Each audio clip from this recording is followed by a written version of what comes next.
Review share করতে করতে আমি তো পাগল হয়ে যাবো। আবারও বলেছি, আমরা শুধু অ্যাস্ট্রোলজিক্যাল প্রেডিকশন আর প্রোডাক্ট দিই না, আমরা মানুষের সঙ্গে সম্পর্ক তৈরি করি।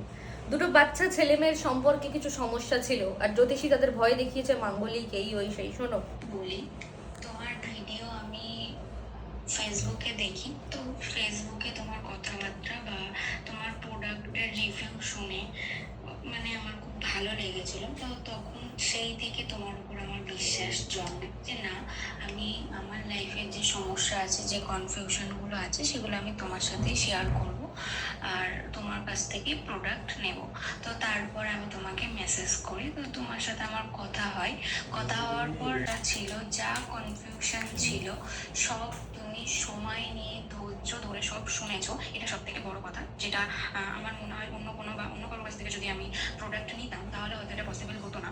তো আমি আমার মানে মনের মধ্যে যা কথাবার্তা ছিল সব মন খুলে তোমাকে বলতে পেরেছি, এবং আমার কনফিউশনগুলো দূর হয়েছে, আমার মনের যে ভয়গুলো ছিল সেগুলো দূর হয়েছে, এবং তুমি আমাকে সঠিক রাস্তা দেখিয়েছো যে কীভাবে কী করলে আমি ভালো থাকবো। সেখান থেকে আমি বলতে পারো মনে একটা পজিটিভনেস তৈরি হয়েছে ভালো থাকার জন্য। তো খুবই মানে এখন বলতে তোমার সাথে কথা বলে আমার খুবই হালকা ফিল হচ্ছে, খুবই মানে এনার্জেটিক ফিল হচ্ছে যে না, তুমি যা বলেছো ঠিকই বলেছো, এইভাবে আমি যদি চলি তো আমার লাইফটা ভালো হবে।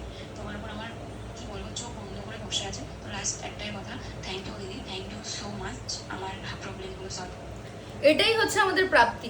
আর কিছু বলে প্রুফ করব না, কর্মে আমরা প্রমাণ করি, ডায়লগে নয়।